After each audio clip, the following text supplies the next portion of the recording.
கட்டுமான தொழிலாளர்கள் தங்கியிருந்த குடிசை இரவில் சேதப்படுத்திய காட்டு யானைகள். நூலிலையில் உயிர் தப்பிய 4 பேர். கோவை சின்ன தடாகம் பகுதியில் இட்லி கடை நடத்தி வரும் ரங்கராஜ். இவர் அதே பகுதியில் உள்ள சௌடாம்பிகை நகரில் சொந்தமாக வீடு கட்டி கொண்டுள்ளார். அதற்காக கட்டுமான பணிகள் செய்யும் வேலையாட்கள் தங்குவதற்காக குடிசை அமைத்து அதில் தங்கி வருகின்றனர்.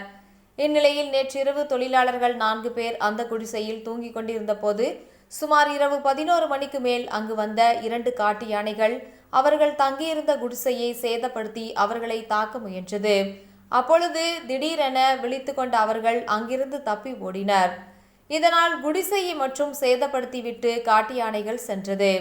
இது குறித்து வனத்துறையினருக்கு தகவல் தெரிவித்துள்ளனர். மேலும் அப்பகுதிக்கு யானைகள் வராமல் பொதுமக்களின் உயிர்களை பாதுகாக்க வனத்துறையினர் நடவடிக்கை எடுக்க வேண்டும் என அப்பகுதி மக்கள் கோரிக்கை விடுத்துள்ளனர்.